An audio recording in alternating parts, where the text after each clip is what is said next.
그러나 한편 이 문명 전체를 종교적, 도덕적 관점에서 바라보면 그것으로부터 깊은 불만족과 환멸을 얻게 됩니다. 사도 바울은 그 점에 대해서 말씀하시기를 이방인들이 일반 계시를 통해서 하나님을 알지만 하나님을 영화롭게 하지 않고 감사치 않고 생각이 허망해져서 미련한 마음으로 어둡게 되어 스스로 지적하거나 썩어지지 않는 하나님의 영광을 썩어진 사람과 새와 짐승과 네 발 달린 기어다니는 동물 모양의 우상으로 바꿨다고 로마서 1장 26절에서 23절에 말합니다. 여러 민족들의 종교들에 대한 공정한 역사적 연구도 동일한 결론이 됩니다. 물론 그릇된 철학에 도움받아서 여러 형태의 종교들을 연구하여 인류의 감정 속에 있는 종교성의 본질에서 불투명한 결론을 이룰 수도 있지만 사도 바울의 결론의 심각성에서 그냥 눈 감아 볼 수도 있습니다. 그러나 아무리 그렇더라도 다음 같은 사실은 남아있는데 곧 인류는 그 기나긴 여정을 통해서 하나님을 영화롭게 하지도 않았고 감사치도 않았다는 사실은 남아있습니다. 신학 경지의 가장 초기의 거주민들 가운데서도 우리는 창조주 대신 피조물을 경배하는 모습을 접합니다. 어떤 이들의 견해에 따르면 바벨론 사람들의 종교의 근저에는 여전히 하나님의 유일성의 관념이 자리 잡고 있으며 피조물들에게 적용되기 이전의 그런 신간이 그릇에 존재했으면 틀림없다고 합니다. 그러나 사실상 바벨론 사람들의 종교는 온갖 종류의 피조물들을 영화롭게 하는 것이었습니다. 신들로 간주했죠. 이 하나님 참 하나님을 섬기는 데 있어서는 결국 알 수 없었죠. 그러나 다영론, 물신신앙, 정령신앙, 토템신앙에서 다시는 온갖 종류의 신들을 영화롭게 하는 것이었죠. 유일신론의 발전했던 논리는 제멋대로의 과정입니다. 그런 발전이 일어났다는 것을 어디서도 볼 수가 없습니다. 이스라엘 아주 독특한 예측관데 그러나 역사가 거듭해서 가르쳐주는 것은 사람들이 한 분 하나님을 고백한 데서 여러 신들을 영화롭게 하는 데 타락했다고 하는 것입니다. 우리는 그것을 이스라엘 역사에서 많은 기독교회들의 역사에서 우리 자신들이 살고 있는 시대에서 분명히 볼 수 있습니다. 한 분 하나님 믿는 믿음이 벌어지면 온갖 종류의 다 신교적인 전형과 일신적인 행위가 있다. 자, 우리가 이제 종교의 그 역사의 흐름을 좀 봐야 되는데요. 종교의 역사의 흐름은 유일신앙에서 범신론으로의 시프트 역사입니다. 노아의 홍수 이후에 노아는 당연히 유일신앙이 있었고 하나님을 섬기는 신앙이었죠. 근데 이제 미신이 발생합니다. 그리고 노아의 몇 세대 지난 후손들은 다양한 종교로 발달해요. 이것이 이제 우리가 다신론인데요. 다신론이 더 극단적으로 타락하면 범신론이 됩니다. 이런 형태는 고대 문헌들을 볼수록 확실한데요. 바비크도 그 얘기를 하는데 고대 문헌으로 갈수록 유일신앙이 고대성이 있고 그리고 다신론이 오히려 후대다. 범신론은 가장 후대라고 할 수가 있어요. 그런 형태로 이제 우리가 역사 속에서 볼 수 있는데 이런 걸 통해서 우리가 배우는 것은 결국 바울의 얘기가 맞다는 얘기죠. 노아 홍수 이후에 다양한 자손들이 퍼질 때 다신론으로 이 다신론은 자연을 신으로 숭배하는 겁니다. 우리나라가 대표적으로 그 신앙에 쩌들어 있던 민족이죠. 그래서 산에는 산신령님이 분명히 계시고 바다에는 용왕님이 계시고 하늘에는 옥황상제가 계신다는 식의 어떤 다양한 자연을 신격한 뭐 서양에도 있었어요. 태양 숭배세상 1월 성신을 신으로 섬기는 게 있었는데 이런 형태는 결국 노아 홍수 이후에 일반적으로 나타납니다. 목사님 죄송한데요. 예를 그리스 신화에 제우스가 가장 큰 신이고 그 하위에 다양한 신들이 있어요. 이건 전혀 유일신은 아니에요. 아니에요. 그건 단일신론이라고 해요. 단일신. 단일신론. 즉 모든 신 중에 가장 높은 신이 있으나 다른 신도 인정이 되는 형태. 유일신론은 3일차 하나님만 신인 형태죠. 달라요. 유일신론하고 제우스 신앙하고 달라요. 그건 단일신론. 그래서 이런 자연신앙을 가지고 이제 다양한 형태가 있는데 이것이 애굽의 종교도 있고 바빌론도 있고 다 있어요. 그러니까 즉 바빌론이 얘기하는 논지는 이겁니다.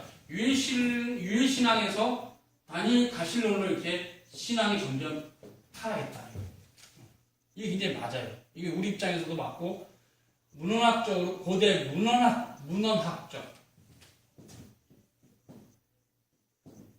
문헌학적으로도 맞고 또 우리 신앙 고백으로도 맞아요. 유일신에서 단신론으로 이렇게 종교가 분화되었다 이렇게 볼 수 있습니다. 그때 이제 범신론까지 좀 설명한다면 이제 불교가 범신론인데요. 우주를 신으로 보는 겁니다. 우주. 그러니까 다양한 여기도 신이 있어요. 여기 컵신 이렇게, 여기는 아이폰 신, 여기는 배터리 신, 이렇게 신이 다 있어요. 이게 범신론입니다. 그래서 정령신앙이 그러는데 범신론은 신과 물질이 하나입니다. 신과 물질이 하나로 범신론은. 그래서 교리적으로 얘기하면 신의 내재와 전적인 내재와, 즉 신이 신이 없는 거예요. 우주가 신인 거예요. 이 범신론은 상당히 근래에 발달된 신론입니다. 불교에 있었고 BC 6세기에, 그 다음에 이제 유럽에서는 18세기에 뉴턴이 범신론자였어요. 아이작 뉴턴. 그래서 그분이 수학을 정리하면서 자연신학이 있었는데, 그분이 바로 창세기 주석도 쓰면서 신은 자연이다 이렇게 본 거예요. 그리고 그 자연의 법칙이 신의 법칙이라는 거예요. 자연 법칙 이외에 벗어나는 것은 없는 거다. 그러면 어떻게 됩니까? 성경도 신화가 됩니다. 그래서 18세기 이후에는 신화가 된 겁니다. 성경이. 그래서 이제 자유주의신학자들이 뉴턴의 과학을 믿고 이렇게 신학을 한 겁니다. 여러분이 이제 아셔야 될 것은 독일의 자유주의신학자들이 결코 과학자들이 아니라는 사실을 명심하셔야 돼요. 그 말은 뭐냐면 독일의 자유주의신학자들이 뉴턴처럼 아인슈타인처럼 수학을 다 풀어서 자연을 해석할 수 있는 사람들이 아닙니다. 그럼 독일 자유주의신학자들은 왜 신이 없다고 본 건가? 뉴턴을 전적으로 믿은 겁니다. 그러니까 즉 독일의 자유주의신학자들의 과학적 수준은 겨우 교과서 정도? 중고등학교 교과서 수준이에요. 그분들이 자기가 교과서에서 배운 것을 토대로 해서 기독교 신론을 막 푸신 거예요. 그게 자유주의신학이에요. 절대 자유주의신학자들은 뉴턴이나 카이스트 박사처럼 양자역학을 풀거나 그저 고전역학을 풀어대는, 수학으로 풀어대는 그런 능력이 없어요. 그들이 근데 왜 이렇게 하나님이 없다고 생각하냐? 그런 학자들의 그 사상을 자기들의 사상의 근저에 깔았기 때문에. 아시죠? 그게 무서운 겁니다. 그래서 이게 이제 초등학교 교육이 굉장히 중요한 겁니다. 그 아이들이 사상을 비판하기도 전에 자기의 삶의 전제로 받아버리는 게 뭐냐면 기독교 세계관이냐 아니면 세속주의 세계관이냐. 근데 바로 과학을 과학자처럼 하지 않아도 독일의 자유주의신학자들은 과학자들의 논지를 따라서 신학을 뽀개는 겁니다. 이 얘기 좀 재밌는 얘기에서 한번 이 얘기가 관련이 있어서 한번 해봅니다. 17세기까지는 그 이전서부터 17세기 유럽 얘기예요. 17세기까지는 신학이 철학의 범주를 결정하고 철학이 자연과학의 범주를 결정했어요. 범주 알죠? 범주. 영어로 카테고리. 즉 중세까지 17세기까지 철학은 신학의 신여였어요. 그리고 자연과학은 당연히 철학의 한계하겠고 프랑스 신부들의 자연과학적 저서를 보면 알 수 있어요. 그런데 18세기는 완전히 뒤집어집니다. 과학혁명이 일어나면서 자연과학이 철학에 영향을 주고 철학이 신학에 영향을 주는 완전히 뒤집어진 역사예요. 그래가지고 결국 지금 우리가 공부하는 자유주의 신학은 대체로 철학이란 자연과학의 영향권 안에 있어요. 예를 들면 칸트가 있으면 철학자, 신학자는 슐라우마우입니다. 슐라이마우. 이거 18세기 이후 학자 중에서는 최고의 학자입니다. 헤겔보다도 머리가 좋다는 사람이에요. 얘는 독일에서 전교 1등이고 헤겔은 전교 2등입니다. 그리고 자연과학은 뉴턴입니다. 뉴턴의 사상을 칸트가 받았고 칸트 사상을 슐라우마우가 받으면서 결국 신학이 과학의 신여가 되고 철학의 신여가 되는 게 지금 자유주의 신학이에요. 보세요. 재밌는 것은 시기가 뉴턴은 17세기 말엽 사람이에요. 칸트는 18세기, 슐라우는 19세기. 즉 뭘 말하냐? 일단 한 세대 자꾸 뒤로 갈수록 과학의 영향으로 철학이 발생하고 철학의 영향으로 신학이 발생합니다. 이게 지금도 안 변해요. 이게 이제 18세기서부터 20세기 역사인데요. 19세기까지죠. 19세기 말년까지. 20세기서부터 바뀝니다. 어떻게 바뀐 줄 아세요? 뉴턴을 버금가는 학자 아인슈타인이 일어났어요. 그죠? 뉴턴이 이제 무너졌어요, 아인슈타인. 그리고 뉴턴의 그 과학이 아인슈타인 과학으로 패러다임이 바뀌었을 때 철학자는 칸트에서 포스트 모던으로 바뀌었습니다. 신학자는 지금 포스트 모던 신학자들이 일어나기 시작하고 있어요. 이것이 지금 20세기에서 21세기. 즉 아인슈타인은 20세기 사람이면 이제 포스트 모던 신학자들은 21세기를 살고 있는, 이렇게 한 세대가 가면서 신학이 과학과 철학의 신여 노릇을 하는 게 지금의 여러분이 서점 가서 눈 감고 빼면 읽는 신학저서예요. 읽으면 돼야 하는데 안 됩니다. 굉장히 위험하죠. 그러니까 김세현 박사도 여기 있어요. 이런 사고들을 몰라요. 자기들이 지금 과학의 논리 아래 있다는. 왜 아인슈타인의 양자역학이, 아인슈타인 이후에 양자역학이 포스트 모던이라고 하는 1967년의 프랑스 문화혁명의 과학적, 사상적 토대가 돼요. 그래서 결국 포스트 모던 학자들 데리다나 푸코나 이런 사람들이 이런 양자역학의 발견으로 세상은 이런 뉴턴식의 어떤 원자론이 아니라 아인슈타인 이후에 닐스 보어나 하이젠베르그와 같은 네트워크다 이렇게 가지고 이제 포스트 모던 완전 뒤집어버려요. 서양 철학을.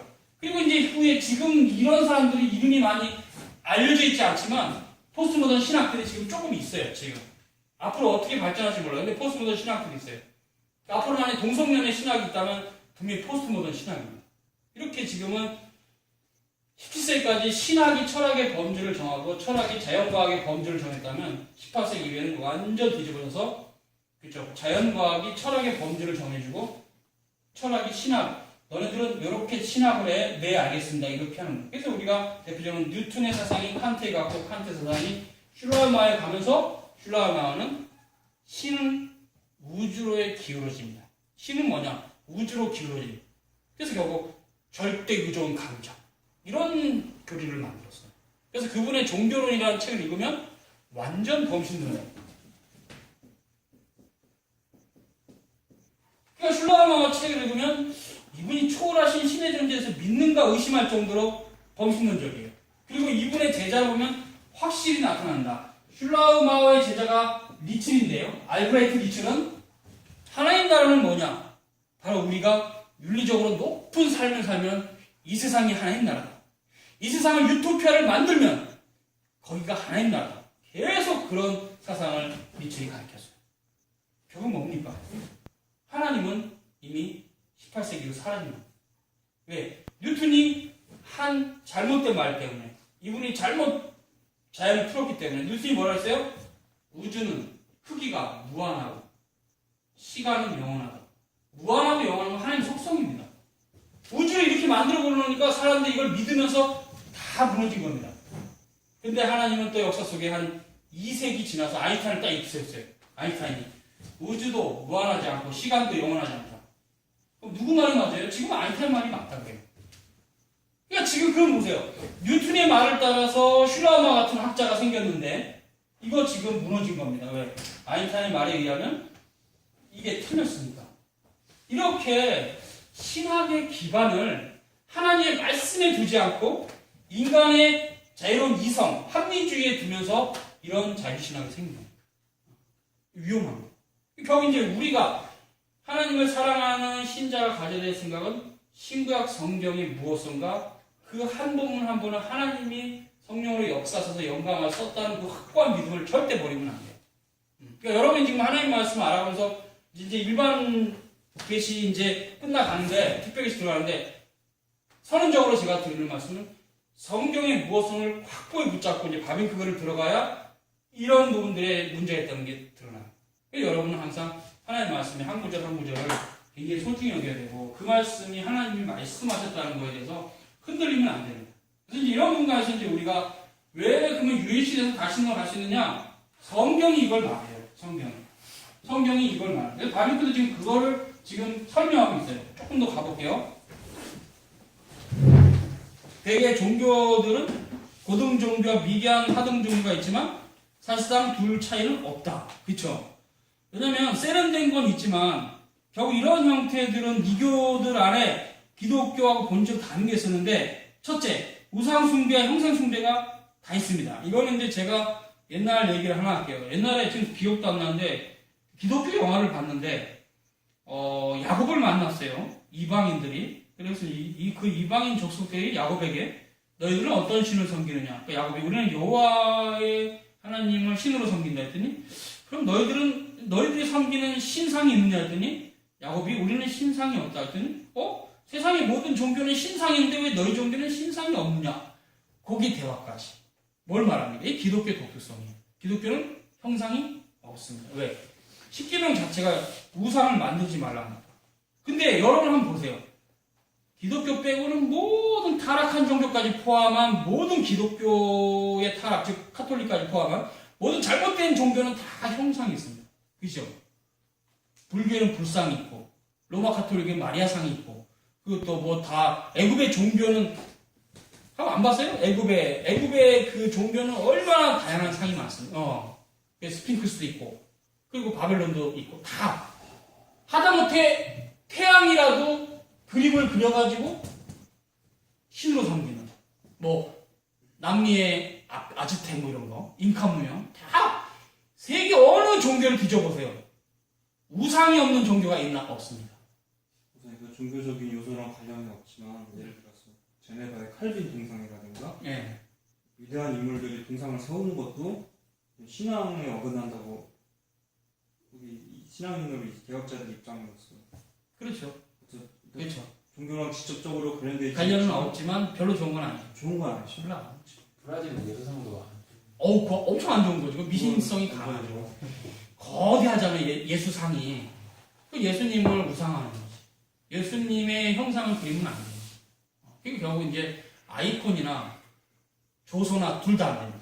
아이콘이 뭔지 알죠? 그림. 그 동방 종교는 그런 게 많잖아요. 예, 성화요. 아이콘이 많고, 그죠? 로마 카톨릭은 조소가 많잖아요. 입체적인 둘 다 안 돼요. 둘 다. 그거 이제 어디에 해당하면 바울이 얘기했잖아요.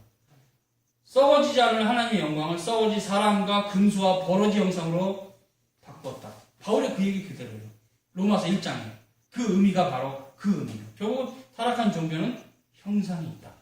그래서 세련된 종교와 하급한 종교가 정도의 차이입니다. 바빙크 얘기입니다. 무슨 정도의 차이? 그냥 좀 세련되고 세련되지 못한다는 거 둘 다 우상이 있다는 얘기예요. 불교하고 무당하고 차이는 정도의 차이야. 왜? 여기는 좀 세련돼. 윤리도 있고 철학도 있어. 여긴 철학이 없어. 그냥 번영이야. 너 이 부적을 가지고 다니면 네 서방이 진급해. 아들이 서울대학가 이거 부적 사 이런 식이야. 완전히 현세적이야. 그러니까 불교의 그 사상과 샤머니즘의 사상의 그 윤리적인 차이나 사상적인 차이가 있죠. 이 철학이 있죠. 깊어요. 부모원 중경원에 상당히 두 번째 돌판과 연결되는 면이 있어요. 유교도로. 근데 저급한 종교인 무당 종교는 그게 없어요. 그냥 이따 해서 잘 먹고 잘 살자야. 그래서 부적도 사고 점도 보는 게 뭐야. 올해는 어디로 가야지 내가 사업이 잘 돼요? 동쪽으로 가라. 다 이런 식이에요. 그러니까 이게 이런 차이가 있지만 본질이 같아요. 왜요? 형상숭배. 모든 종교는 형상숭배에서 바빙까지 그 얘기하는 겁니다. 첫째, 우상숭배와 형상숭배가 있다. 이것은 모든 민족들 가운데 존재한다. 우상숭배는 한 분이신 참 하나님의 자리에 다른 무엇을 가져다 놓고 있는 것. 그것이죠. 그 하나님과 더불어 또 다른 무엇을 섬기는 것도 마찬가지로 로마 카톨릭도 여기 들어가요. 마리아를 예수님하고 동등하게 섬기니까. 그죠? 때로는 예컨대 바벨론 사람들의 종교에서 보듯이 궁창의 해와, 그죠? 바벨론은 궁창의 해와 달과 별들의 피조물이 대상이 되고 성신 종교를 했어요. 그래서 때로는 헬라 사람들 경우에는 사람이죠. 사람의 형상. 영웅들, 천재들, 위인들을 중재적 존재들로, 즉 신과 인간 사이의 중간점으로 생각하고, 때로는 중국인들은 조상들이 죽은 후에 우리에게도 하는 겁니다. 여기는 저희 다른 높은 상태로 들어가서 후손들에게 복을 주는 사람으로. 그래서 제사제도의 그 기원이 실은 우리가 복받기 위해서 제사 드린 겁니다. 우리 부모가 죽으면 신이 돼서 우리를 보살펴달라고 제사 드린 겁니다. 때로는 그렇고요. 때로는 이집트 종교에서는 수송아지나 악어 등의 짐승들을 하나님 대신 숭배하기도 하며, 때로는 영이나 혼들이 온갖 종류의 생물과 무생물 속에 일시적으로 영구적으로 거한다. 이게 상당히 이 정도 가면 이제 좀 더 가면 범신론인데, 생각이 개화된 사람들의 종교나 미대한 사람들의 종교나 모두 숭배의 대상이 이런 식이다. 그러니까 잘 정리했습니다. 우상 숭배가 어떤 형식을 취하든 간에 이것은 언제나 창조주 대신 피조물을 숭배하는 모습입니다. 맞죠? 하나님과 세상 사이에 구별이 사라진 것이고 하나님의 거룩하신 즉 그가 모든 피조물과 구별되시며 또한 그것으로부터 절대적으로 초월해 계시는 분의 즉 하나님의 존재에 대해서 없어진 겁니다. 그 당시에는 섭리라고까지는 이상하지만 신의 어떤 간섭이 있다고는 믿었는데 옛날 시대에는 신의 초월성이 상당히 떨어졌어요. 그러니까 이제 그게 형상으로 나타난 거죠. 둘째로 그런 우상 숭배에 사람과 세상에 대한 온갖 그릇된 생각들이 뒤따르는 건데 이방인 가운데는 종교는 독자적이며 스스로 서 있는 것이 아니고 삶의 모든 부분과 국가와 사회, 예술과 과학과 민족의 관련을 맺고 있다. 이런 형태인데요. 그저 태도와 느낌의 상태로만 되어 있는 종교는 그 어디에 발견할 수 없다. 종교란 사람이 하나님과 맺는 관계, 다른 모든 관계들을 지배하는 것에 따라서 사람과 세상, 만물의 기원과 본질과 목적에서 명확한 개를 상정할 것이다. 신들에 대한 믿음에 수반되는 종교적인 관념들은 언제나 과거와 미래에 대한 태도를 지닌다. 모든 종교들에는 낙원에 대한 회고와 미래에 대한 기대가 있고 사람과 세상의 기원과 미래에 대한 관념이 있다. 처음에 존재했던 황금기에서 은과 철 그리고 진흙의 시대가 이어진다는 관념이 있고 또한 사람의 불멸상, 죽음 이후 삶, 종말에서 심판, 의론자들과 불의한자들의 당할 운명에 대한 관념이 있다. 종교들마다 이런 각가지 관념들을 여러 가지로 달리 강조하는데 중국은 과거를 바라보며 조상들을 숭배하고 이집트인들의 종교는 미래를 바라보며 죽은 자들과 함께 자신을 묻는 것으로 사실 죽음의 종교였다. 그러나 종교는 각각 다르나 모든 종교들 속에 이러한 요소들이 제각기 있다. 이 모든 종교적 현상들에서 우리는 온갖 오리와 어리석음이 진리의 요소와 뒤섞여 있다. 거기 진리의 요소와 뒤섞여 있다는 거예요. 그래서 불교를 연구해보면 상당히 심오한 철학이 있어요. 배울 점이 있다는 얘기예요. 조심해야 되죠. 창조주와 피조물 사이를 구별짓는 선이 지어졌고 세상과 사람 사이, 영혼과 육체 사이, 천국과 지옥 사이의 경계가 올바로 그어지지 못했다. 어디를 보더라도 육체적인 것과 도덕적인 것이, 물질적인 것과 영적인 것이, 이 땅에 속한 것들과 하늘에 속한 것들이 서로 혼재하고 뒤섞여 있다. 하나님의 거룩하심에 대한 지각이 없으므로 죄에 대한 지각도 함께 결핍되어 있다. 이교의 세계는 하나님을 알지 못하며 세상과 사람도 알지 못하며 죄의 비참도 알지 못한다. 셋째, 열방의 모든 종교들의 또 한 가지 특징은 인간의 힘으로, 이게 중요해요. 알미스 교리가 나오는데요. 인간의 힘으로 구원을 얻고자 노력한다는 것이다. 우상 숭배는 자연히 자기 의지입니다. 자기 의지에 근거한 종교입니다. 한 분씩 참 하나님께 드리는 예배가 사라지면 사람이 근거를 둘 객관적이며 역사적인 계시가 없어지게 되고 그렇게 되면 사람은 자기가 만들어낸 신들이나 영들로 하여금 억지로 자기들을 드러내도록 압박하기 마련이고 그리하여 우상 숭배는 여전히 언제나 미신과 점술과 마술이 있답니다. 그리고 주술사나 점술사나 사제들이나 신탁 등의 도움을 받아서 점성술이나 해몽 등의 수단을 이용한 사람 편에서 신들의 뜻을 알고자 해서는 주술이 있게 됩니다. 형식화된 기도, 자의로 드리는 제사, 매질 등의 행위를 수단으로 해서 신들을 자기에게 적용시키는 것. 이런 것들은 자연히 아주 다양한 현상이 나타나는데요. 이 모든 것들이 여러 종교에 대해서 제 위치를 차지하고 있고 이교에서는 필수적인 구성 요소죠. 사람이 중심이요. 어디까지나 사람이 자기의 구원을 얻기를 추구하는 것. 이 종교들 어디서도 구속과 은혜의 진정한 본질에 이해는 없습니다. 맞죠? 안 맞나요? 맞죠? 맞습니다. 이런 형태가 상당히 가면가 잘 봤어요. 그러니까 세상 종교는 사람에게 나와서 사람으로 말미암고 사람에게 돌아갑니다. 근데 하나님의 종교는 하나님께로 나와서 하나님께로 말미암고 하나님께로 갑니다. 여러분은 어떤 종교인입니까? 참된 기독교 제자입니까? 아니면 기독교 껍데기만 쓰고 있는 그냥 자기를 위한 종교를 원하십니까? 결국 이제 바비케 얘기해서 로마서 13장 아니죠. 로마서 11장 36절 아시죠? 네. 같이 읽어볼까요? 시작. 만물이 그로부터 나오고 그로 말미암고 그에게로 돌아가리라. 영광이 세세무토록 그에게 있을지로다. 아멘. 여기는 하나님의 절대 주권과 종교의 본질과 그죠? 솔리데오 글로리아가 다 있어요. 그죠? 솔리데오 글로리아는 마지막에 있고 하나님의 절대 주권은 만물이 그로부터 나오고 그로 말미암고 그렇게 한다. 그리고 거기 지금 그 계시 종교라는 의미. 즉 뭐냐? 기독교는 하나님의 계시로부터 나온 거예요. 계시로 말미암고 다시 계시로 돌아가. 이 기독교예요. 여기서 벗어나면 여러분은 사이비 기독교라고 생각하십니다. 그럼 어디가 사이비 기독교냐고 저한테 물어보신다면 로마 카톨릭이라고 말하겠어요. 사이비 기독교죠. 이게 사이비 기독교입니다. 계시로부터 나와서 계시로 말미암아 계시로 돌아가 이게 기독교. 즉 하나님께로부터 나와서 하나님을 말미암아 하나님께 돌아가는 게 이게 계시 종교인데 세상의 종교는 뭐냐면 사람이 만들었어요. 자기가 자기의 상상으로. 그게 우상입니다. 그 우상의 목적은 뭐냐면 내가 이 땅에서 번영하는 겁니다. 이 땅에서 잘 돼야 돼. 우상을 믿고 잘 돼야 돼. 그리고 자기에게 돌아가는. 그리고 자기로부터 나와서 자기로 돌아가는 게 세상입니다. 지금의 기독교는 많이 그렇지 않아요. 그죠? 그러니까 고난을 싫어한 겁니다. 너가 주를 위해서 고난 받으라 그러면 나는 이 땅에서 좀 행복하게 살라고 종교를 얻었는데 예수 믿고 계속 고난만 와. 그러니까 예수 믿고 버리는 거야. 예수 믿고 심심해져. 예수 믿고 재미도 없어. 다 예수 버리는 거야? 니를 위해서 종교가 있는 거냐? 주를 위해서 있는 건데? 거짓 종교인들이 많은 거야. 참된 신앙은 주를 위한 거야. 이제 주님을 몰랐을 때는 모르지만 주님을 알고 나서는 그분의 영광을 위해서 우리는 사는 겁니다. 솔리 데오 글로리아. 바울이 그렇게 살았고 그게 기독교예요. 그러니까 이런 형태가 로마 카톨릭이 왜 부패했냐면요. 제가 아는 한 얘기할게요. 로마 카톨릭은 기독교가 있어요. 근데 이방 종교가 갖고 있는 그 표상들, 그 어떤 번영의 신학이나 어떤 잘못된 것이 들어갔어요. 결합이 돼 있어요. 그래서 이제 퓨리탄들이 이것을 바벨론 종교라고 비판한 거예요. 로마 카톨릭. 그래서 거기서 있었던 분은 더 아실 거예요. 그리고 이게 로마 카톨릭이 우리에게 기독교가 타락하면 얼마큼 갈 수 있는지 보여주는 잣대예요. 지금 개신교가 로마 카톨릭과 비슷하다면 그만큼 타락한 거짓 종교입니다. 참된 종교는 하나님을 위하는 종교지 우리 자신을 위한 종교가 아니에요. 그분의 영광을 위하고 그분과 동행하며 그죠? 그분의 나라를 우리 안에서 완성해가는 그런 형태가 참된 기독교지.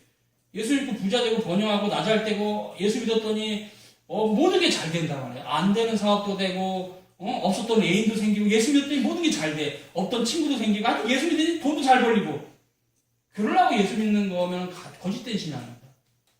하나님을 알고 그분과 동행하는 삶인데 결국 자기 안에 하나님 나라를 이루는 거죠. 그 하나님 나라를 이룬다는 게 계시입니다.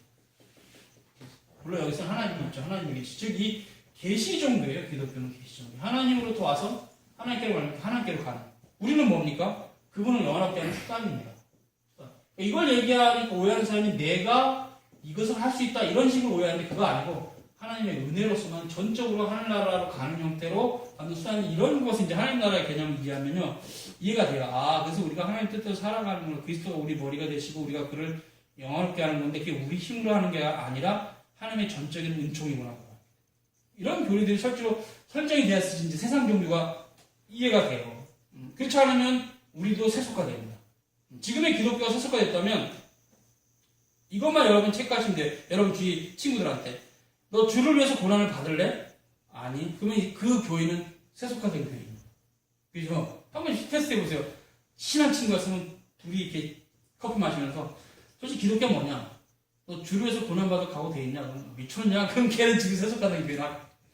걔는 푸드멘탈도 아니고 세속화된 교회다. 그래서 우리가 결국 자기를 위한 종교를 여러분이 희구하시면 여러분 이미 이방인의 마음 가지고 교회 안에 있는 거짓 교회입니다. 그럼 어떻게 성경 말씀 그대로예요. 청함을 받은 사람은 많대, 택함을 받은 사람은 적다.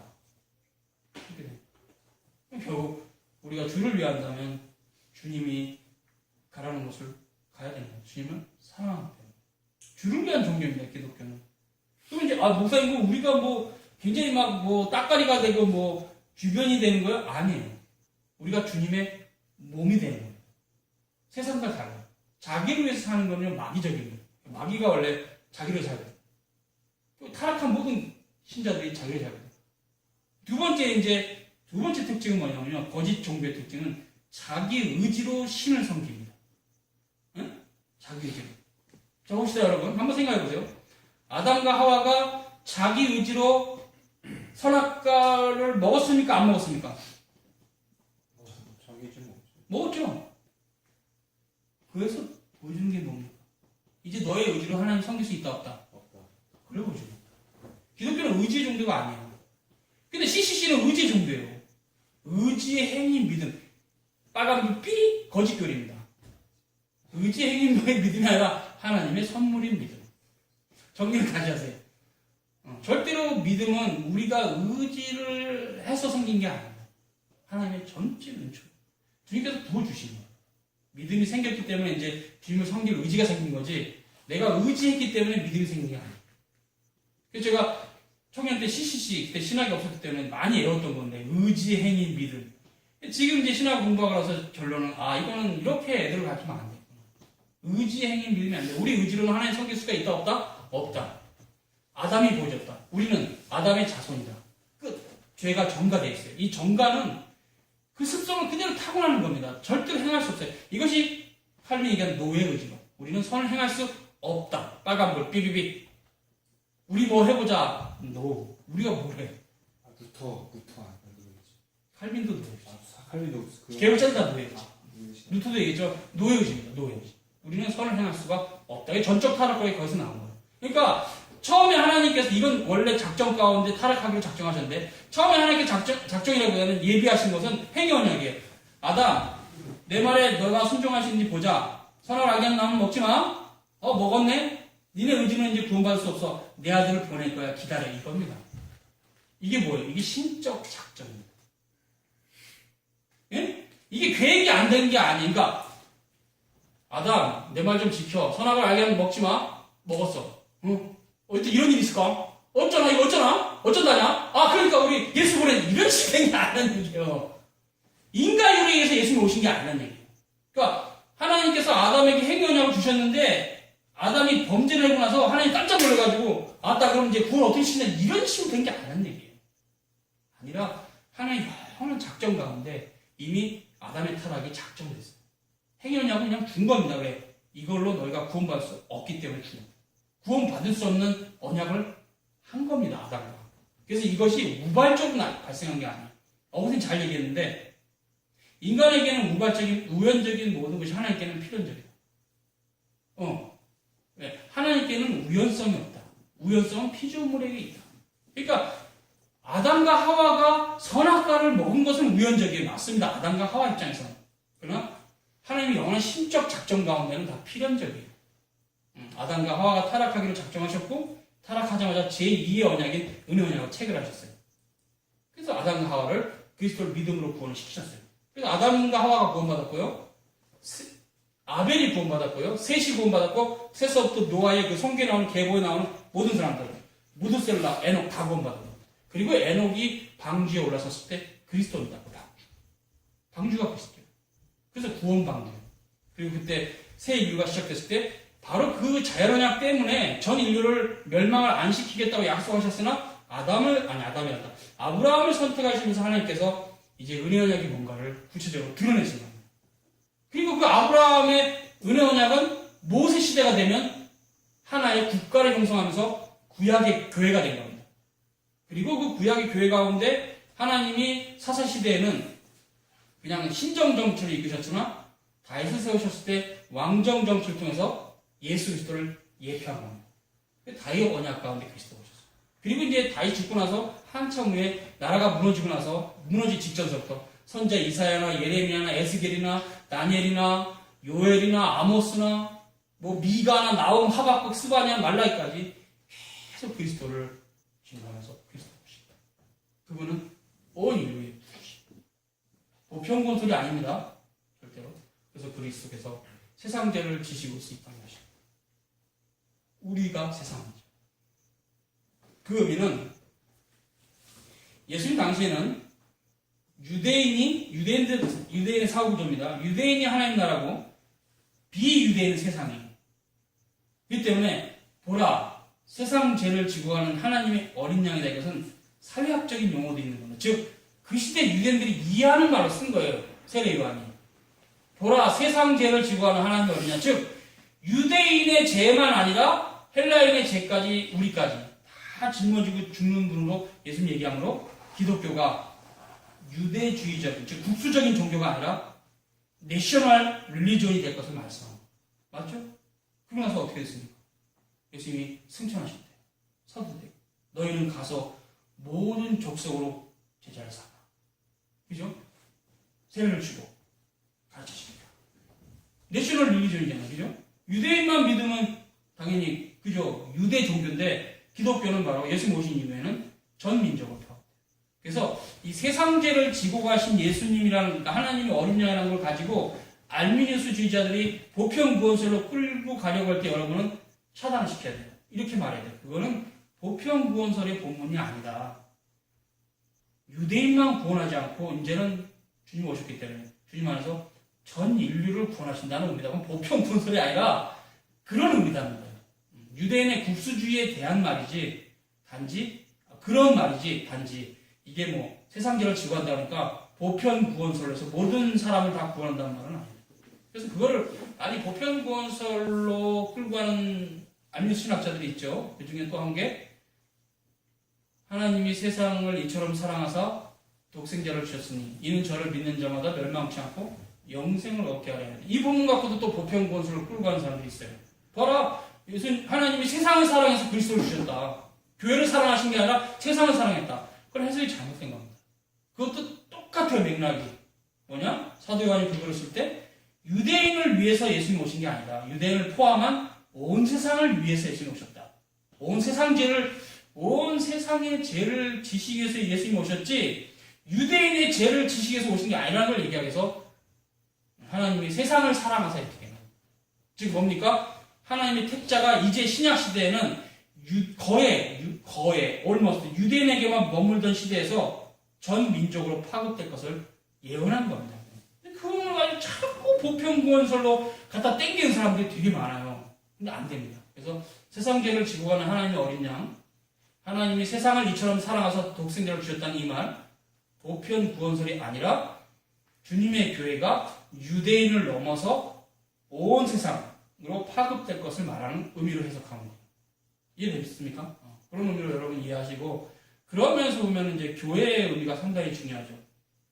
유대인들은 항상 자기들만 구원받아 봤어요. 그래서 예수님이 오셨을 때 제자들조차도 자기들, 즉 유대인 중에서 잃어버린 어린 양을 찾으러 왔다고 봤기 때문에 이방인들에게 전도를 안 했어요. 안 했어요. 그냥 유대인한테만 전도를 했어요. 근데 갑자기 베드로가 기도를 하고 있는데, 그죠? 시몬 피장의 집에서 갑자기 구약시대 먹을 수 없는 게 내려옵니다. 하나님, 제가 먹을 수 없습니다. 내가 깨끗하게 한 것을 네가 왜 못 먹어? 먹어 이놈아. 못 먹습니다. 세 번 이렇게 하고 내가 깨끗하게 했으니까 먹어 하고 그 계시가 올라가자마자 밑에서 사람이 왔어요. 그 사람 얘기 들어보니까 따라가야 될 것 같아. 근데 이방인이야. 고넬료야. 이방인. 끄러운데 간 거예요. 베드로가. 왜? 베드로 자체도 유대인만 구원받는 편견이 있었기 때문에. 갔다가 가면은 당연히 같은 유대인이면 세례를 베풀어서 기독교인 만들 텐데 이방이니까 세례를 안 주고 복음을 전하라고 했으니까 땅끝까지 복음 전하자고. 그럼 베드로가 쫙 설교를 하니까 성령이 나온 거야. 베드로 깜짝 놀란 거야. 주님께서 이방인도 구원하시고 그때 알고 그래서 세례를 그때 준 거야. 그렇잖아요. 원래는 세례를 먼저 주잖아요. 근데 설교만 한 거야. 왜 설교를 왜 했을까요? 분명히 사도행전 1장 8절에 너희는 가서 그것도 아니고 뭐죠? 마태복음 28장. 아니, 그건 마태복음 사도행전 1장 8절. 사도행전 1장 8절. 본문을 사도행전 기억이 안 나네. 땅까지도 내 증이 되리라. 너희는 땅끝까지 이르러 그거 본문 누가 좀 읽어주세요, 빨리. 오직 성령이 너에게 임하시면 그렇죠. 너희가 권능을 받고 예루살렘과 온 유대와 사마리아와 땅끝까지 이르러 내 증인이 되리라. 땅끝까지 이르러 내 증이 된다는 말은 복음을 땅끝까지 전해란 말이거든요. 그거랑 아까 마태복음 끝장 끝절. 그거 두 가지 본문을 딱 읽어보면 복음을 이방인에게도 전하란 말이었어요. 그러니까 베드로가 반드시 세례를 베풀었어야 되는데 오히려 세례보다는 설교를 먼저 하는 거예요. 이건 하나님, 예수님이 하라는 명령이니까 지상 명령이니까 설교를 하자마자 성령이 임하니까 내가 어찌 하나님을 대신할 수 있으리요. 그런 각도에서 그냥 세례를 줘야 된다는 걸 깨달은 거야. 그러니까 베드로가 세례를 줬다는, 이방인에게 세례를 줬다는 소문이니까 예루살렘 교회가 들썩거린 거예요. 어떻게 이방인한테 세례를 주느냐. 밥도 같이 먹으면 안 되는데. 그러니까 이제 베드로가 선교 보고를 하면서 다 얘기를 합니다. 아니 이건 나도 뭐 세례를 먼저 주려고 그런 게 아니라 주님의 명령 따라 복음을 전했더니 성령이 임했어. 세례 준 거야. 하나님 뜻이야. 그래서 이제 유대 예루살렘 교회가 이거 하는 그다음부터 이제 고넬료 사건부터 이방인에게 복음이 전해집니다. 그래서 안디옥의 교회가 세워지고 이방인 교회. 그리고 거기서부터 바울과 바나바가 따로 세워지면서 소아시아 교회들을 개척하면서 마지막 로마로 가기 전까지 거의 그 소아시아 전체 7교회뿐만 아니라 엄청나게 많은 교회를 세워서 교회가 돼요. 그래서 로마 제국 시대 겨우 1세기에 어디까지 복음이 들어가냐면 로마시까지. 물론 그건 잘 모르지만 서바나까지 간지 모르지만 최소한 로마시까지는 확실히 갔어요. 그래서 로마시에서부터 예루살렘까지 여기 전체가 복음화되는 놀라운 역사였어요. 그래서 이런 것들을 보면 결국 세상 죄를 지고 가는 어린 양이란 말이나 하나님이 세상을 사랑하사 예수님 보냈다는 말이나 똑같은 말인데 그것은 보편구원설이 아니라 그죠? 복음이 땅끝까지 간다는 의미라든가 또는 교회가 유대인을 벗어나서 이방인까지도 교회로 확장될 것을 말하는 것이었고 그런 복음서의 기록들은 나중에 사도행전을 통해서 진짜로 교회가 고넬료를 넘어서면서 계속 확장돼서 이제 갈라디아나 에베소서에서 전체 로마 제국에 교회가 세워졌어요. 그리고 그 복음이 여기까지 오는 거죠. 이런 형태가 있기 때문에 성령께서 사도들보다 앞서가셨다는 거. 이게 참 우리에게 주는 은혜가 있어요. 성령께서 사도들보다 앞서가셨다는 거. 오히려 사도들이 그 시대에 연약한 인간이니까 편견이 있어서 이렇게 주님의 명령에 대해서 불순종한 건 아니지만 좀 의아해했다는 거. 그러나 결국 성령께서 임하시는 걸 보고 할 말이 없죠. 하나님께서 임하셨으니 세례를 준 거. 그래서 세례가 설교보다 뒤에 갔다는 이런 형태 같은 것은 하나님 뜻 가운데 결국 유대인들의 편견이 있었고 그게 강했습니다. 하나님의 성령께서 사도들은 주도하시면서 이방 가운데 교회를 넘어가셨다. 그래서 우리가 항상 저도 그런 걸 성경에서 배우는데 하나님이 나보다 앞서가신다. 내가 할 것은 하나님 뜻이 뭔지 아는 거지 내가 뭘 아무리 잘해도 하나님보다 우리가 앞서갈 수 없다는 확실히 확인하게 돼요. 여러분도 신앙 가운데 항상 생각하시는 건 하나님의 뜻이 뭔가를 기억해야 돼요. 여러분도 죄인이고 우리보다 죄인이고 연약하기 때문에 하나님 뜻에 반하게 행동할 수 있어요. 그때마다 기억할 것은 하나님 뜻이 무엇이냐. 근데 그것이 역사로 나타날 때 거기 순종하는 거예요. 그러니까 베드로가 세례를 안 줬다가 성령 설교를 하자마자 성령이 임하시니까 고넬료 집안에 세례를 준 거거든요. 그것은 베드로의 겸손입니다. 결코 편견에 오래 빠지지 않고 베드로는 하나님의 역사를 보자마자 말씀을 기억했을 거예요. 주님께서 땅까지 복음 전하는 것이 교회도 땅까지 세우는 거구나 하고 깨달을 수도 있어요. 그런 형태 관련해서 이제 베드로가 그때 고넬료 집안을 시작으로 해서 그 지역 일대에 교회를 세우고 이후에는 이제 교회가 이렇게 엄청나게 확장됐죠. 그때 이제 물론 베드로가 그 일탈을 끊었지만 이방인 교회를 세우는 바울과 바나바가 이제 많은 역할을 했죠. 물론 그때서 베드로가 안 한 게 아니라 마가 같은 경우는 바울에게서 이렇게 같이 못 있게 돼가지고 베드로에 가면서 베드로 전도팀에 합류했다는 그런 말, 바나바. 그래서 바나바와 마가와 베드로가 같이 전도했고 바울과 실라와 디모데와 의원 누가가 같이 전도하면서 이제 사도행전 역사가 전반부와 후반부를 나눌 때 전반부는 베드로의 아무래도 물론 베드로가 최고다 이런 건 아니지만 사도들이 어느 정도 대표자로서 그가 한 행적이 있어서 사도 베드로의 이야기가 주로 나오다가 이제 한 13장 14장 거가는 이제 바울의 얘기로 그러면서 바울이 로마에 들어가기 직전까지 역사를 로마 들어갔죠. 들어간 그 역사까지만 하고 맞춰요. 그게 사도행전이에요. 그러니까 사도행전의 역사라는 것은 복음서에서 예수님께서 말씀하신 것이 사도들이 그걸 받아서 그 권세를 받아서 어떻게 교회를 세우는가를 보여주는 역사예요. 사도행전이 굉장히 중요합니다.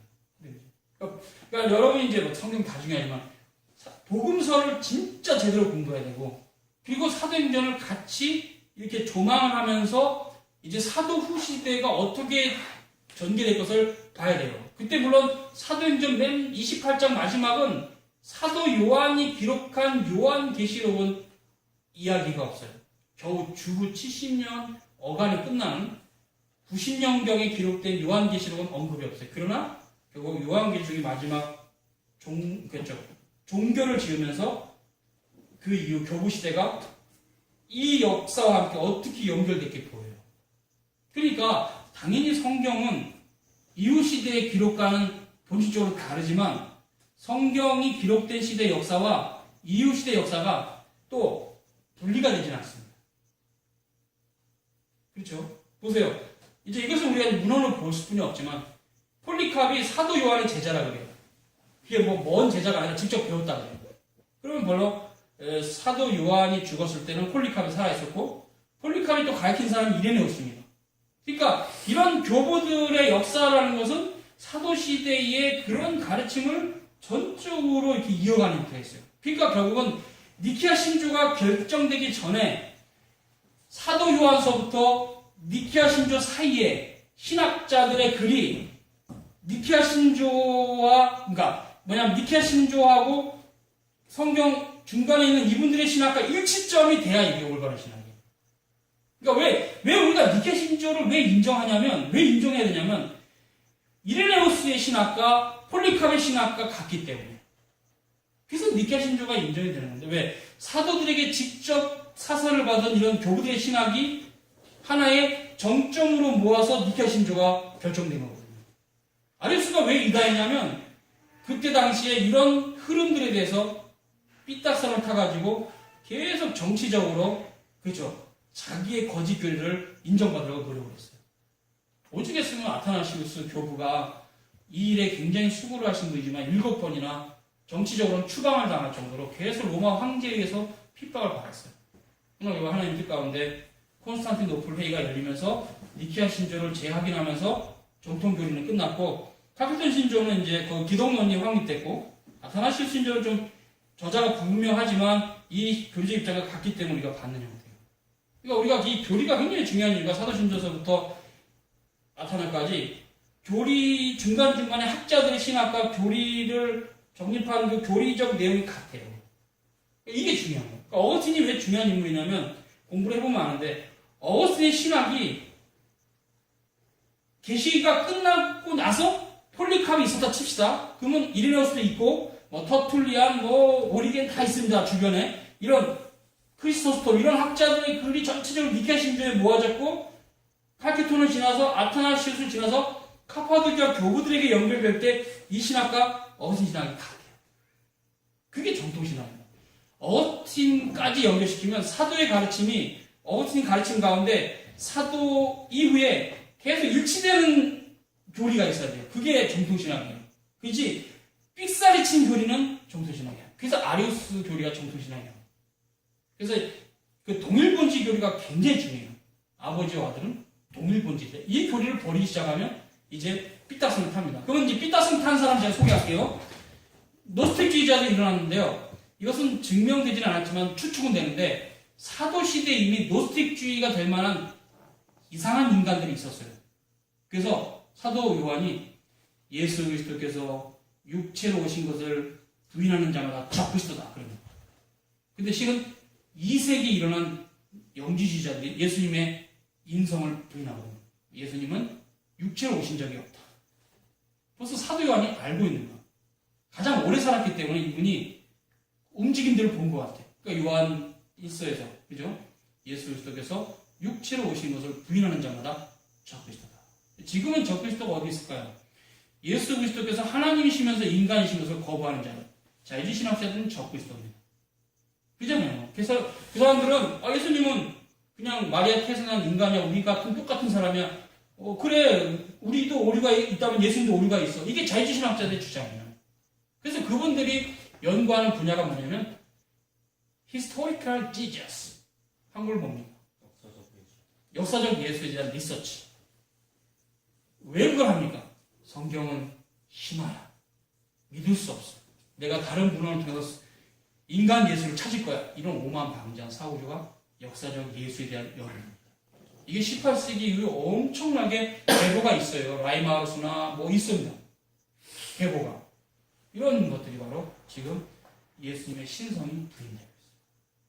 신학자들 안에서. 적그리스도입니다. 그러니까 예수님의 신성과 인성 한 군데라도 부인되면 적그리스도입니다. 사도시대는 예수님이 너무나 영광된 분이라는 걸 사도들이 증거했기 때문에 이 사람들은 예수님의 인성을 부인해버렸어요. 근데 지금 시대는 예수님이 오신 시대부터 한참 지나니까 이제 뭐 예수님이 신도 아니야 이런 식으로 이제 그러나 분명한 정통교리는 예수님의 신성과 인성을 동시에 인정해야 됩니다. 그것도 한 윗격에. 그래서 이것이 이성일인격. 그러니까 교회가 수납한 정통교리 두 가지. 카톨릭도 봤는데 3인체와 예수 그리스도의 이성일인격. 신성과 인성이 한 위쪽에 결합됐다. 그때 신성과 인성이 혼합되지도 않았다. 한 위쪽에 결합은 됐으나 혼합은 없다. 신성이 인성이 되거나 인성이 신성이 된 건 아니다.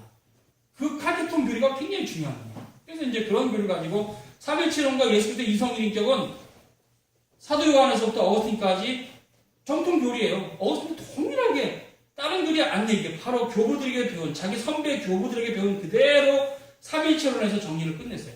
그래서 여러분이 삼일체론을 좀 한글로 나왔으니까 반드시 꼭 읽어보라고. 반드시 한글로라도 일단 읽어보라고 꼭 권면해요. 삼일체론. 어거스틴의 삼일체론. 그리고 이제 거기서부터 이제 카포드교 교부들이 중요한데 그분의 글들을 많이 번역이 안 됐어요. 카포드교 교부들은. 근데 이제 그 이유는 더 길어지긴 하는데 대충 이제 정리하면 카톨릭 교회로 갑니다. 4세기, 5세기, 6세기, 7세기 그러면 그레고리우스가 생기고 그레고리우스 시대부터 본격적으로 카톨릭이 되면서 8세기, 9세기, 10세기에 십자운동이 일어나면서 11세기, 12세기, 13세기 르네상스가 일어나면서 14, 15까지 가면서 그때 이제 16세기에 결국 쫙 갈라져요. 어떻게 갈라지냐면 종교와 철학이. 종교에서는 개혁주의자, 정통신학입니다. 철학에서는 데카르트. 쫙 갈라져요. 데카르트는 어디로 가냐면 뉴턴에게 영감을 주고 뉴턴이 칸트에게 영감 주고 칸트가 헤겔에게 영감 주고 헤겔이 칼 막스에게 영감 주고 칼 막스가 공산주의를 만들고 결국 소련이 공산화되고 중국이 공산화되고 그 한계를 느끼면서 유럽이 포스트모던으로 가면서 지금 온 세상 철학이 포스트모던으로 가득 찼어요. 지금 왜 동성연애가 창궐하냐면 포스트모던이 동성연애를 합법화시켰거든요. 포스트모던 철학 안에서는 동성연애자가 존중을 받아야 돼요. 이런 식으로 지금 포스트모던 철학이 온 세상에 있어요. 음악, 건축, 미술 다 이런 건물 아시죠? 포스트모던 이렇게 뭐 비대칭. 지금 현재 이제 포스트모던 철학이 세상을 뒤덮었는데 종교개혁은 그때 있게 된 거예요. 그래서 종교가 철학과 하나가 될 수가 없다. 그게 이제 분명히 드러나면서 아퀴나스는 하나를 만든다는데 드러나면서 여기서부터 이제 17세기까지 개혁교회가 신학을 정리를 끝냈는데 18세기는 세속주의 시대가 되면서 이걸 잠시 했죠. 다. 지금은 이제 11세기 정리가 끝난 정통신학이 찾아보기도 참 힘들 정도로 어려워요. 지금은 정말 눈 감고 서점에서 책을 꺼내면 거의 자유주의신학이 지금입니다. 폰나르, 아이크로트, 볼트만, 슐라우마커, 콘젤만, 거의 자유주의. 진짜 내노라는 신학자는 다 자유주의. 판넨베르그, 알베르트 리츠, 하르나 다 자유주의. 근데 그 사람들이요 실력이 높아요. 아까 우리가 김수현 얘기했지만 지성이 굉장히 높아서 웬만한 사람들은 그거를 잘못된지 알기가 힘들어요. 논리에 먹혀간다는 얘기예요. 그런 분들이 지금 계속적으로 독일에서 학자가 됐고 또 미국이나 이런 데서 그쪽으로 학위를 받으러 가면서 거기서 학위를 받고 오는 사람들이 이제 성교의 무호성을 파괴시키고 그 역사가 오래되면서 장로교도 지금 살아있습니다. 다행히 우리나라는 미국 장로가 무너지기 직전에 복음이 들어왔어요. 미국 장로교가 1920년에 무너지는데 우리는 복음이 19세기 말년, 그러니까 1880년, 90년 요게 들어왔어요. 1907년에 우리 동노예가 생겼고 이미 그래도 건전한 선교사들이 들어와서 한국 교회를 그래도 건전하게 일단 세워줬어요. 만약에 여기 이후에 선교사가 들어왔으면 한국 교회는 시작부터 성경의 무호성을 버리는 형태로 교회가 시작했어요. 은혜입니다. 이게.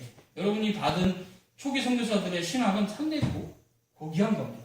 다만 그것이 문제가 있고 연약함이 있고 아쉬움이 있는 게 있을 뿐이지 그 신학이 자유신학과는 비교도 안 될 정도로 상당히 소중해요. 그래서 이런 형태가 이제 1920년대에는 이제 미국 장로가 몰락했으니까 이때 어간이 이제 메이첸인데 메이첸 스승들 이런 분들이 다 스승이나 선배들이 일부가 선교사로 들어온 겁니다. 그러니까 메이첸과 신학자 입장이 같고 이런 형태가 지금 우리 시대로 보면 이제 합동치기를 하죠. 근데 여기는 이제 받은 주류 장로교회가 이제 몰락했는데 이때 이걸 받은 게 이제 지금의 통합측이에요. 통합측은 이쪽으로 가고 합동측은 이쪽 가는데 이런 형태가 신학이 개혁신학으로 돌아가는 형태라기보다는 멈추면서 타락으로 가면서 지금 장로교가 합동측도 이제 펀더멘탈로 끝나버리는 형태의 아쉬운 역사가 된 거죠. 이렇게 된 거는 청년들도 이런 관련된 책들을 계속 읽으면서 확인이 되면 더 확정이 될 거고 분명 언젠가는 이런 관련된 책들을 여러분도 꼭 읽어들 때가 올 수 있어요. 흐름을 제가 파악하는데. 그러니까 또 이런 형태가 되다 보니까 지금은 청년들이 진리를 찾아가려면 일단 이쪽으로 와야 되죠. 근데 이쪽으로 오면 푸드멘탈이기 때문에 학문성이 없다 보니까 이제 굉장히 답답한 거예요. 막 예수 믿어, 기도 열심히 해. 이런 식 외에는 뭐 그러면 주님을 어떻게 섬겨야 돼? 그건 중요한 게 아니라 기도 많이 하면 다 열려. 이런 식으로 현세 기복적인 종교 된 거죠. 여기는 아예 세속화됐고 통합적은. 그러다 보니까 지금은 이제 어디로 가야 되냐 이런 형태 되지만 이걸 잘 뚫어 올라가면 인물들이 없지는 않아요. 뭐 우리가 돌아가신 분으로만 치면 고 박윤성, 돌아가신 분만 얘기합니다. 고 김홍전, 고 박형령, 고 마페 초기 선교사. 돌아가면 메이체인이나 더 돌아가면 찰스 아치, 더 돌아가면 이제 위더스푼. 미국에서는 여기에요. 미국에서는 위더스푼이 바로 미국의 신학을 놓으신 분이에요. 굉장히 이분이 스코틀랜드 선교사예요. 위더스푼이. 그러니까 이제 이런 분들이 굉장히 중요한 위치 차지하고 찰스 아치가 중요한 위치 차지하죠. 미국에서는. 그러면 이제 이런 신학들이 이분들은 어디서 왔냐? 결국 17세기 웨스트 신앙 고백에서 온 거거든요. 이분들. 부합한데 올드 스쿨. 이 신학이 이제 중요하다. 그러니까 우리가 이거를 알고 17세기의 퓨리탄들의 저서들을 읽으면서 정통신학이 뭔지가. 그리고 여러분 한번 주영진 책을 많이 읽었으니까 생각해 볼 수 있어요. 야, 돌아가기가 쉽지 않겠다. 왜냐면 이게 지금 번역된 문헌이 거의 없어요. 거의. 제가 번역된 거 2개 있죠? 신이론과 예정론. 그리고 황희상 씨가 앞으로 번역할 게 아론의 쌍난 지팡이. 조지 길레스피. 아론의 쌍난 지팡이. 그 책을 지금 내겠다 그러지? 태국에서. 그러니까 지금 그 정도 외에는 퓨리탄들의 책이 번역된 게 없어요. 없어요. 누가 있어요? 뭐 에드먼드 스톤턴, 터크니, 윌리엄 구찌, 윌리엄 트위스. 제가 이름도 다 기억 안 나요. 제 책이 있는데 이 책이 아까 거기 최소한 121명. 거기 그다음 이쪽 스코틀랜드, 러더포드, 말리, 조지 길레스피, 알렉산더 핸더슨. 최소한 4명 정도 책도 번역된 게 없잖아요. 다행히 러더포드 거 나왔네. 굉장히 귀한 책이에요. 이런 책들이 빨리 많이 번역이 돼서 이렇게 일반 신자들 읽어봐야 되는데 이게 읽을 수가 없어요. 번역이 안 돼요. 그러니까 이런 형태가 지금 오래 기승 때문에 여러분 진리를 못 찾아가는 거예요. 진리를 찾아가면 빨리 이런 책들을 성직자들이 누가 됐든 번역을 해서 저는 2번 했어요. 최소한 책임은 다 했는데 이렇게 많이 좀 번역을 해가지고 일반 신자들 읽을 수 있게 직접 이제 보게 퓨리탄들이 무슨 책을 썼는지 읽어보면서 김세현의 글도 비교해보고 그렇죠 칼바르케 글도 비교해보면서 이분들이 맞다 해줘야 되는데 이런 책들을 읽어본 적이 한국 교인들은 없으니까 비교할 사람이 없는 거야. 지금 현대신학자들 책은 엄청나게 계속 이렇게 자유주의 계통의 그 출판사를 통해서 계속 물밑이 쏟아나와. 우리가 읽어던 책은 번역이 안 되고 있고 읽으면 잘 읽지 않으면 위험한 책들을 많이 번역되는 시대에 살고 있어요. 그러니까 이렇게 되면 지도를 받지 못하는 청년들이 스스로 책을 백날 읽어도 진리에 갈 수가 없어요. 신학을 한 사람도 어려운데 신학을 안 한 청년이 책만 많이 읽는다고 진리로 돌아올 수 있는 형태가 아니지. 반드시 지도가 필요하죠. 지도가. 이런 형태가 이제 한국의 현실이니까 참 답답해요, 제가. 이거 좀 많이 좀 번역해서 좀 정말 자유주의 신학책들이 자유주의 신학책이 50권 나오면 좀 우리 책도 좀 50권 나왔으면 좋겠다. 근데 자유주의 신학책 50권 나오면 우리 책은 1권 나옵니다. 비중이. 그러니까 여러분이 읽을 책이 굉장히 드물죠. 드물다 보니까 제가 이렇게 청년들 만나면 겨우 할 수 있는 소리가 할머니 기독교 읽어봤니? 요거밖에 물어볼 게 없어. 읽을 책이 없으니까. 그럼 청년들은 소개도 안 받아봤는데 이런 식인 거야. 읽을 책이 없어요. 그만큼 이렇게 좀 빈약한 시대에 우리가 살고 있습니다. 그러나 하나님 은혜 가운데 그래도 어찌됐건 아까 얘기했던 어거스틴 3.1절이나 칼빈의 기독교화나 아벤피 이런 책들을 없으니까 읽어야 돼요. 읽고 클래식인데 고전인데 이 고전들을 읽으면서 지금 이지러진 신학들을 이렇게 비교해 보면서 이거 과연 하나님을 섬기는 신학이 뭔가 올바른 신학이 뭔가를 여러분이 확증을 해야 됩니다. 그러니까 이런 작업이 작지 않잖아요. 돈만 벌겠다고 오로지 돈만 벌겠다고 사는 신자라면 이런 작업을 할 리가 없고 돈이 아까우니까 책도 안 사올 테니까 결국 그는 하나님을 아는데 실패할 것입니다. 일용할 양식이라는 주님은 아는데 자신의 전생애를 투자하셔야 돼요. 주님이 그래야만 알려주시 자신을. 그렇게 그냥 대충 게으름 피우면서 뒷짐 지고서 지하가 다 하고 하나님 알아가겠다는 사람은 영원히 하나님 못 만나요. 제가 주님이 최고입니다. 다른 건 입에 풀칠만 하게 해주세요. 주님 알고 싶습니다. 그래야 해요. 주님 안다는 게 쉬운 문제가 아니에요. 그래서 주님께서 부자 청년에게 너의 모든 걸 팔고 내게 와라. 근데 돈이 많은 거로 근신하여 갔더라. 지옥 같잖아요. 그 준수한 부자 청년이에요. 이 때문에 우리가 하나님을 알아간다는 것은 결국 주님을 가장 사랑하는 거라고 봐요. 그게 참 벅찬 일이에요. 왜냐하면 우리는 전적으로 살아있기 때문에 하나님보다 우리 자신을 더 위하는 마음이 우리에게 다 있습니다. 그렇기 때문에 하나님의 계명에 순종한다는 게 쉬운 문제가 아니에요. 그런데 그 계명에 순종해야만 구원이 완성이 됩니다. 제가 얘기하지만 야고보서가 완성이에요. 야고보서는 결코 율법주의가 아닙니다. 너가 믿음이 있느냐? 왜 행함이 없느냐? 너의 믿음은 죽은 믿음이다. 이거 데드 페이트. 그 얘기예요. 절대 야고보는 바울의 얘기를 깐 게 아니라 바울의 얘기를 완성한 겁니다. 여러분 야고보서를 잘 읽어야 돼요. 뭐야? 사도 야고보는 행위로 구원받나 그런 거야? 아니요. 믿음이 제대로 있다면 완성은 있다는 얘기예요. 너가 이렇게 엉터리 신앙생활한 거 보니까 너의 믿음이 죽은 믿음이야. 거짓 믿음이야. 그 얘기를 하는 거예요. 야고보서는. 열매를 얘기한 것 뿐이지 율법주의가 아니에요. 여러분 야고보서도 한번 읽어보시면 로마서 비교해서 로마서 안에도 있지만 야고보서가 결코 로마서하고 교리적으로 충돌하는 게 아니라 조화를 이룬다. 성경이 한 권의 책이라는 거예요. 그래서 그런 부분에서 성경을 바라볼 줄 모르는 사람들이 자꾸 신학 저서를 써대니까 야고보서는 율법주의, 바울은 복음주의 이런 식으로 얘기를 하는 거예요. 아닙니다. 성경은 한 권의 책으로서 모두 다 하나의 교리를 말해요. 하나의. 두 가지 교리도 없어요. 하나의 교리. 그러니까 우리가 다시 돌아가면 웨슬리 신앙고백이 상당히 소중한 거예요. 모든 성경을 한 권의 책으로 보고 전체에 있는 교리들을 선언적으로 딱딱딱딱딱 다룬 거예요. 설명도 없어요. 그냥 구원, 그럼 칭의, 쭈루룩, 뭐 성화, 영화, 교회, 쭈루룩. 그냥 선언만 있지 설명도 없어요. 그러니까 어렵죠. 그럼 그것을 딱 보면 잘못된 신학은 그것만 봐도 보여요.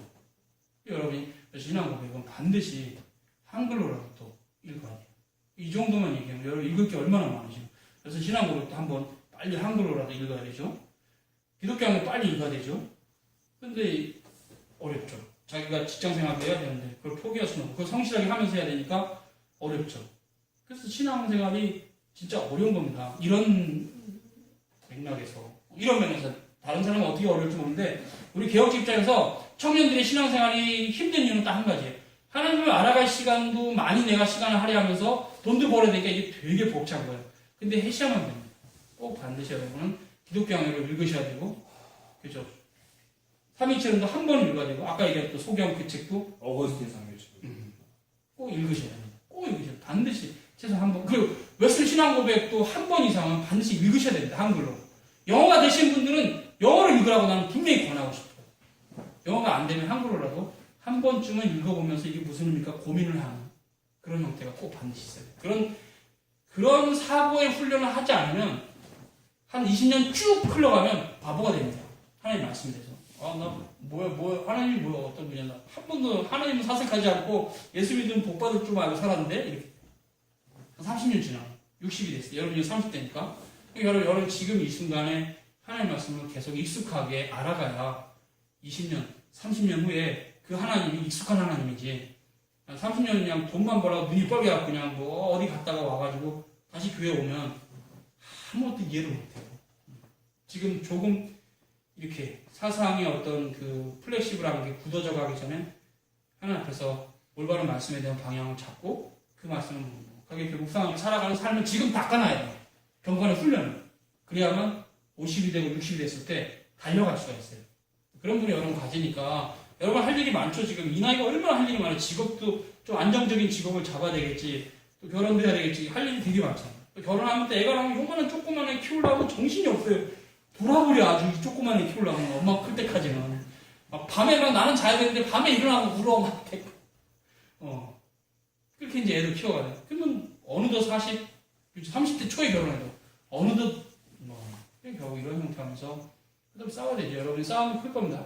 결혼하면 하나님 알아가는데 더 많이 열릴 것 같은데 그렇지 않아요. 아기를 낳으면 상당히 시간이 많이 이런 얘기 미리 좀 해주면 자매들은 더 많이 힘들어요. 아기를 낳으면 아기한테 집중 안 할 수가 없고 내 아기니까 그러면 말씀에 집중해야 되는데 아기가 오니까 아기를 이해하는 거야.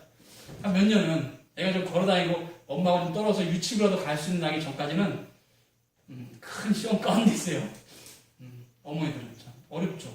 아기를 키우는 게 진짜 어렵습니다. 그러니까 항상 지금이 더 좋은 때다. 다음에 조금 내가 직업 좋은 거 가지고 결혼하고 나서 주님을 알아가야지. 산 넘어 산이에요. 산 넘어 산. 처처산중이고 절대로 더 나은 삶이 내게 있다고 생각하면 안 됩니다. 더 어려운 상황이 올 수 있어. 지금 빨리 하나님 말씀을 더 알자. 이런 자세가 필요하다고. 그러면 됩니다. 그러면 돼요. 여러분이 그런 자세를 가지고 지금 하나님 말씀에서 알아가는 형태가 되길 바라고. 뭐 얘가 좀 픽사를 쳤는데 봅시다. 정리를 합시다. 어디죠? 아까 구속과 화목 거기 골목 거기까지 하려고 그래요. 거기 보면 이런 종교들에서는 어디도 구속과 은혜의 진정한 본질에 대한 이해가 없다. 결국 자연 종교가 가지고 있는 특징은 사람 중심이고 사람이 자기의 구원을 얻기를 추구하는 것이며 결국 하나님과의 화목과 은혜의 진정한 본질은 없습니다. 그래서 이것이 이제 이런 종교가 갖고 있는 특징인데요. 하나님을 위하는 종교가 아니라 자기를 위하는 종교다. 그래서 종교가 갖고 있는 이런 특징들 여러분이 이해를 하시면 됩니다. 오늘 여기까지 하겠습니다.